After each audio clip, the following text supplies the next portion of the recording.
अब आइए बात करते हैं। जो मैंने कहा था कि स्पेशल वीडियो हम डिस्कस करेंगे, और ये स्पेशल वीडियो जिस जो है, छोटी सी वीडियो है, ये है सिर्फ इस मंथ की जो एग्जाम्स होने वाले हैं 18th ऑनवर्ड्स, जिनका भी FIA inspector, FIA assistant director का एग्जाम है, तो ये सिर्फ उनके लिए है, ठीक है।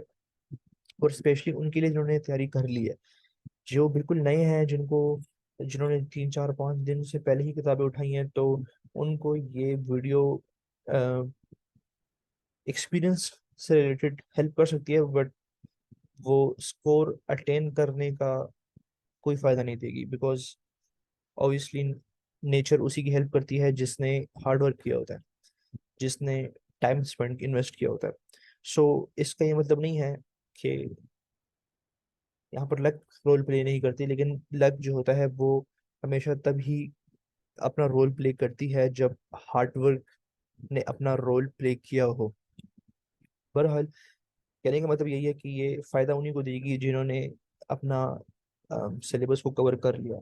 सो एज वी नो कि हमारे पास जो पेपर आएगा उसमें सबसे पहले इंग्लिश होगी हमारे सामने, 20 MCQs, फिर हमारे पास मैथमेटिक्स होगी, 20 MCQs, फिर बाकी 60 MCQs जो होंगे रफली, वो होंगे FIA से। FIA का जो एक्ट है, स्पेशली इन AD में, इंस्पेक्टर में FIA का एक्ट नहीं होगा, असिस्टेंट डायरेक्टर के एग्जाम में FIA का एक्ट होगा। तो मैं फिलहाल FIA की बात कर रहा हूँ, AD की, जहाँ पर एक्ट का पूछा जाएगा। सो जो 60 मार्क्स हैं उसके अंदर FIA एक्ट से कुछ MCQs होंगे, कुछ पाकिस्तान अफेयर से, कुछ इस्लामियात से, कुछ करंट अफेयर से, कुछ कुछ जनरल साइंस से, कुछ जो है वो GK यानी जनरल नॉलेज से होंगे। सो ये 10 10 भी आ सकते हैं, 12 12 भी आ सकते हैं, डिपेंड करते हैं कि उनकी क्या मर्जी है। और जो इंस्पेक्टर है AD का, सॉरी FIA का, वहां पर FIA के एक्ट के MCQs तो नहीं होंगे, लेकिन वो जहां पर पूछे गए हैं AD में, लेकिन इंस्पेक्टर में नहीं पूछे गए, तो उसकी जगह कुछ और पूछा जाएगा। हो सकता है GK के 3 4 क्वेश्चन एक्स्ट्रा पूछ लिया जाए, करंट अफेयर्स के एक्स्ट्रा पूछ लिया जाए, इस्लामियात के, पाकिस्तान अफेयर्स के, इनके एक्स्ट्रा पूछ लिया जाए, ठीक है। सो ये तो बस एक छोटी सी मैंने रफली बात बताई है कि क्या क्या होगा, ठीक है।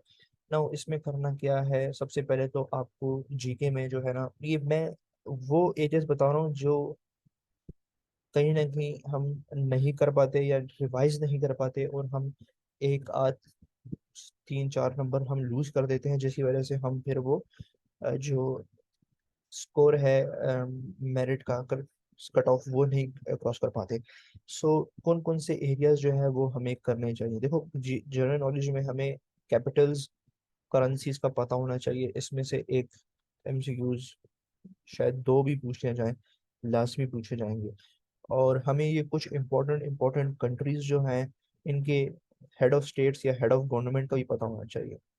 इसके अलावा हमें जो ये दूसरे एरियाज हैं, जैसे कि फॉर एग्जांपल बड़ी सबसे बड़ी माउंटेन कौन सी है, या रिवर्स कौन से हैं, ये जो मेजर मेजर है ना, जिसमें रिवर्स, ओशियंस, माउंटेन्स, ठीक है, ये इस किस्म के एमसीक्यूज का पता होना चाहिए, ठीक है।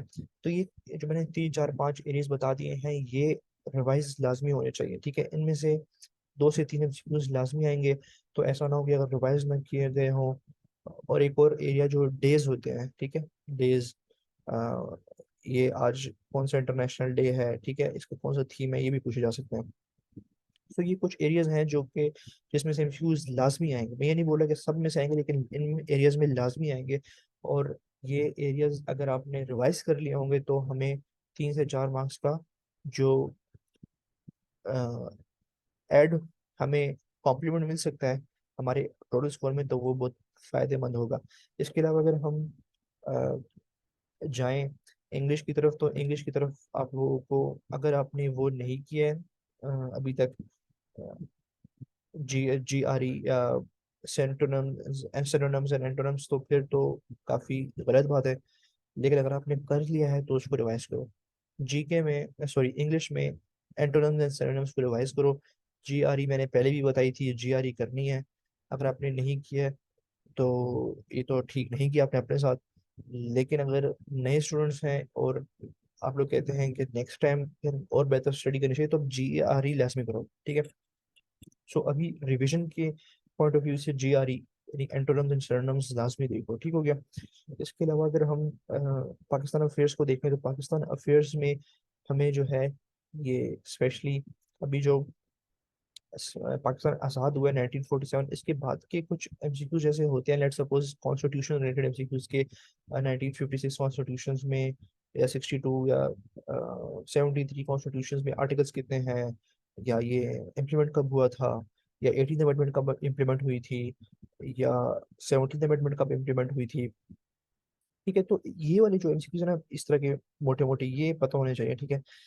लेट सपोज वो पूछ पूछ सकते हैं कि जो पहले 7 प्राइम मिनिस्टर्स थे जो ये एक के बाद एक चेंज हो रहे थे, उसमें से फोर्थ कौन था, फिफ्थ कौन था, सेवन्थ कौन था, ठीक हो गया। या ये भी पूछा जा सकता है कि आपका लास्ट प्राइम मिनिस्टर कौन था, या फर्स्ट प्राइम मिनिस्टर कौन था, ठीक हो गया। तो ये वाले एरियाज आपको पता होना चाहिए। इस्लामियात में तो आपको जो नबी पाक सल्लल्लाहु अलैहि वसल्लम की जो लाइफ है, उनकी पैदाइश से लेकर उनकी डेथ तक, उसको आप कंप्रहेंसिव तरीके से देख लें। और भी काफ़ी एरिया हैं, लेकिन इन चीज़ों को मैं रिवाइज करें। मैं ये जो बता रहा हूँ, ये मैं ये नहीं बोल रहा कि आप लोगों ने सिर्फ यही एरियाज कवर करने, ये मैं रिवीजन के पॉइंट ऑफ व्यू से बता रहा हूँ कि ये एरियाज को लाजमी रिवाइज करके जाएं, ठीक है। आपने बाकी सारा किया हो, जो सिलेबस है, जो डिमांड है, जो पूछे गए हैं पहले, वो तमाम एरियाज अगर आपने किए हैं तो वो तो बहुत अच्छी बात है, लेकिन ये एरियाज मैं दोबारा कह रहा हूँ कि आखिरी डेज के ऊपर इसके ऊपर एक दफा गो थ्रू कर लें, ठीक है। इसके बाद अगर हम जनरल साइंस को देख लें, तो जनरल साइंस में हम जो है वो ये बॉडी से रिलेटेड फिजियोलॉजी जो हमारा है, आई, नोज, ईयर, ठीक है, इनको ऊपर एक एक जो है ना गो थ्रू दे दें, फ्रॉम हेड टू टो, जितने भी हमारे ऑर्गन्स हैं या जो भी हमारी बॉडी में हमारे अवेलेबल है, उन सबको एक दफ़ा देख लें कि ल्यूकोसाइट्स क्या होता है, वाइट ब्लड सेल्स या रेड ब्लड सेल्स जब मर जाते हैं, खत्म हो जाते हैं, तो कहाँ चले जाते हैं, कहाँ ये बनते हैं, ठीक है। हार्ट में कितने चैम्बर्स हैं, ठीक है। हार्ट का राइट साइड का फंक्शन, लेफ्ट साइड का फंक्शन, ये तमाम इस तरह का, ठीक है। उसके बाद पाकिस्तान अफेयर्स मैंने बता दिया, ठीक है, और जीके का बता दिया। करंट अफेयर्स तो उसमें तो 2021 जुलाई या जून से लेकर अभी तक आपने किए हो, तो it is good for you, ठीक है। सो बस यही टोटल मुझे बताना था, और इसमें ऐसा कुछ है नहीं, ठीक हो गया। तो बेस्ट ऑफ लक। मैं इसके बाद भी मंडे को एक वीडियो लेकर आऊँगा, ये हो सकता है कल ही, जिसमें मैं कुछ important important presidents and prime ministers को डिस्कस करूँगा, ठीक है। सो फिर एग्जाम्स के बाद प्रॉपर से जो मैंने डिसकंटिन्यू कर दिया था करंट अफेयर्स, वो दोबारा से स्टार्ट होगा, और साथ और एरियाज भी कवर होंगे। So this is all for now. Best of luck आप सबको, ठीक है। मिलते हैं फिर पेपर्स के बाद, और इससे पहले शायद एक वीडियो आ जाए जिसमें मैं प्रेसिडेंट्स और वो बताऊंगा। बहर आप लोग ग्रुप्स भी ज्वाइन कर लें, व्हाट्सएप पर अभी तक किसी ने ज्वाइन नहीं किया हुआ, ठीक है। मैं लिंक भी अटैच कर दूंगा कमेंट्स में, ठीक हो गया। सो अगर नहीं भी है तो मुझे कमेंट करें, मेरे से नंबर ले लें, और आप मुझे डायरेक्ट टेक्स्ट करें, आपको ग्रुप में ऐड कर दूंगा। बहरहाल मैं चलता हूँ अभी, ठीक है, फिर मिलेंगे। अस्सलाम वालेकुम।